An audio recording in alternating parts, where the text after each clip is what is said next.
மூலமாக என்ன பண்றான் இருக்கிறான் பாருங்க. அந்த பிரச்சனை வந்தபோது அவன் என்ன பண்றான்னா தேவ சமூகத்துல அவன் ஜெபிக்கிறான். அவன் ஜெபித்த போது அவர் என்ன பண்றான்னா ஒரு மரத்தை அவனுக்கு காண்பிக்கிறார். அந்த மரத்தை என்ன பண்ணப்பா வெட்டி அந்த மாறாவு நீர்ல போடுன்னு சொல்லும் போது அவன் அதுக்கு என்ன பண்றான் கீழ்படுகிறான். கீழ்படிந்து அவங்க கேள்வி கேட்கல, ஆண்டவரே மரத்தை எப்படிப்பா நான் வெட்டுறது, அதை வெட்டனா எப்படிப்பா அதில் போட்டா அந்த மரம் எப்படி அந்த தண்ணி எப்படிப்பா மதுரமா மாறும் சொல்லி அவன் கேள்வி கேட்கல. இனி நிறைய பேர் தேவனை கேள்வி கேட்குறீங்க. கர்த்தர் நம்மளை அழைத்திருக்கிறார். ஊழியக்காரங்க நிறைய பேர் தேவ சமூகத்தில் கேள்வி கேட்குறாங்க. விசுவாசி நிறைய பேர் அவர் சமூகத்தில் நம்ம என்ன பண்ண கேள்வி கேட்குறோம். அவர் கேள்வி கேட்கக்கூடாது. அவர் சொன்னா நம்ம செய்தோம்னா அவர் அற்புதத்தை என்ன பண்றாரு செய்ய அவர் வல்லவராக இருக்கிறார். அப்ப அந்த மரக்கிளையை உடைத்து அந்த மாறாவி நீர்ல போட்ட போது அந்த மாறாவி நீர் மதுரமாக மாறன்னு சொல்லி நம்ம என்ன பண்ணுறோம் வேதத்தில் வாசிக்கிறோம். அதை வேத வல்லுநர் சொல்லுகிறார்கள். அந்த கெலதை எதை குறிக்குதுன்னா சிலுவையை குறிக்கிறது.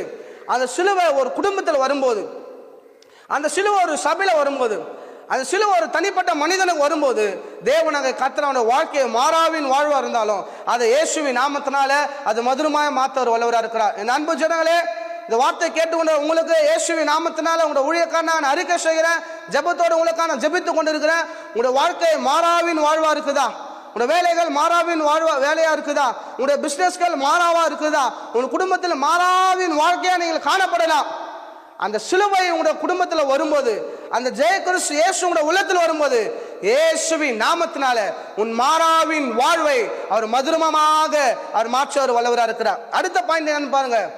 அப்ப அந்த மரம் எதை குறிக்குது வேத வல்லுநர் ஆராய்ச்சி பண்ணி சொல்றாங்கன்னா, அந்த மரம் எதை குறிக்குதுன்னா நெல்லி மரத்தை என்ன பண்ணுதான் குறிக்குது. ஒரு நெல்லி மரம் வளரணும்னா 20 வருஷம் 30 வருஷம் ஆகணுங்க. அப்ப தேவன் எப்படி உங்களுக்கு ஆயத்தப்படுத்துறான்னு சொல்றதுக்காக என்ன பண்ண சொன்னேன். ஆதாமுக்காக ஏதம் தோட்டத்தை ஆயத்தப்படுத்தி ஆதாம் ஏவோல அந்த ஏதம் தோட்டத்தில் அவர் என்ன பண்றாரு கொண்டு வருகிறார். அடுத்து என்ன சொன்னா ஒரு மனிதனுக்கு அவர் எதை ஆயத்தப்படுத்தணுமோ அதை என்ன பண்றாரு கொண்டு வருகிறார்.